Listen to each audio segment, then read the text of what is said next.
Greetings and salutations, viewers. Welcome again to ConnectiCon 2016. I am Charles from Inspire the Muse, coming to you today with none other than R.A. Salvatore, the incredible author who makes a ridiculous amount of very addictive books.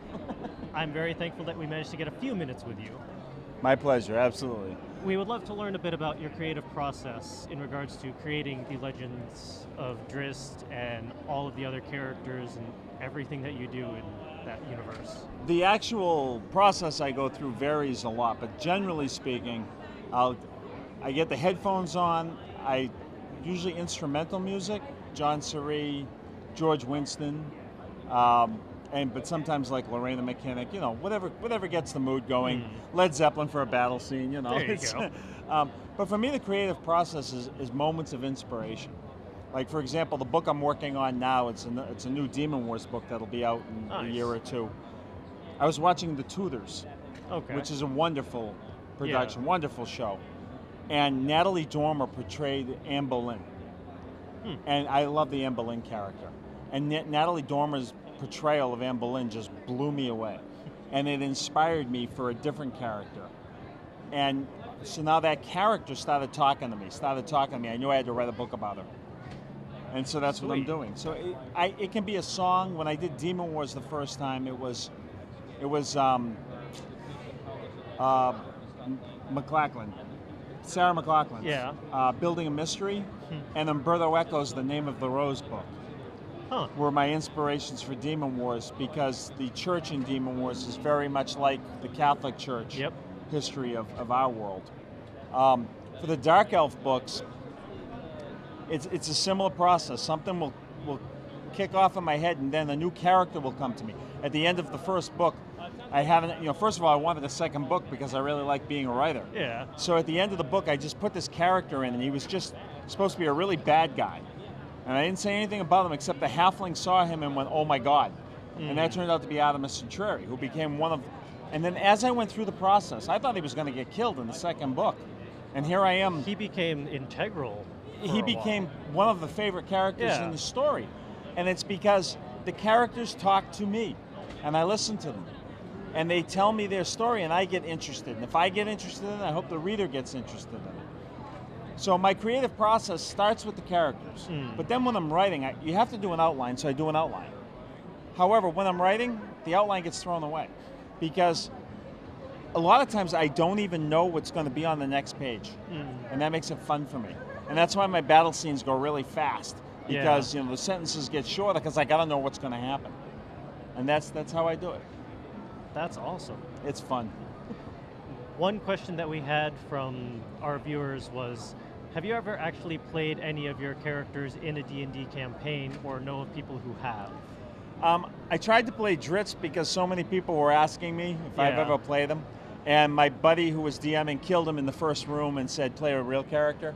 I have a very merciless group, so I just said no. The one character I've ever played in a game is, well, it's two now, but it was Oliver de Burrows, my highway halfling, who's a cross between Inigo Montoya from The Princess Bride and the little French guy on the wall in Monty Python and the Holy Grail. And I played him in a game, and after about 6 weeks, he got crushed by an ogre and killed. And I knew he had to go in the book because everybody stood up and cheered, because he was just that annoying, which is what I was going for. And the other character I played was when I did my Kickstarter for my Demon Wars game. There was a character that I had in the short. I did a novella for it called The Education of Brother Thaddeus. And when I was writing the novella, I thought the character would fit really well in the game. So I played the character, and he's this magic user, weak, not physically strong or whatever. He thinks that's a waste of time. You have gemstones that cast magic. That's what you want to use. But then he accidentally killed, in the game, one of the fighters with a lightning bolt. Ooh. That happens in Demon Wars. It's a tough game. So he felt so bad about it that he started using the magic to enhance his physical strength to replace the guy in the book. And he became this really complex character, and then I wrote a novella about him. That's awesome. Yeah. But other than that, no, I don't play the characters. I keep gaming, and I keep my gaming and my writing very separate generally. there's some overlap when something really cool happens. Yeah. You know, I'll find a way to get that in the book. I had a friend who played dwarves who used to strap a flask of burning oil to his back and run into combat, and I used that in Streams of Silver. So It would definitely get the enemy's attention. yes, or the dragons when he jumped on its back. That too. It wasn't happy. So, for all our viewers out there, where can they find your books and learn more about your various series that you have going on? Well, I have a Facebook page.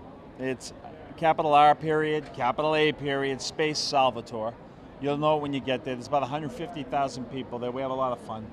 I talk about the books. I put the reading order for the Dritz books up because everyone gets confused because there's like 33 of them or 36 There's of them. a few of them out there There's now. a lot. It's been 28 years, you know, since I started writing that. Mm. Actually, it's 29 years since I started writing that Oh, character. wow. As a matter of fact, tomorrow, today's the 10th, right? Yes. Tomorrow is Dritz's 29th birthday. July 11th, 1987. I remember the day. He's been through a lot since then. Yes, he has. I beat him up pretty good. So you can go to the Facebook page. I'm also on, it's at R_A_Salvatore on Twitter.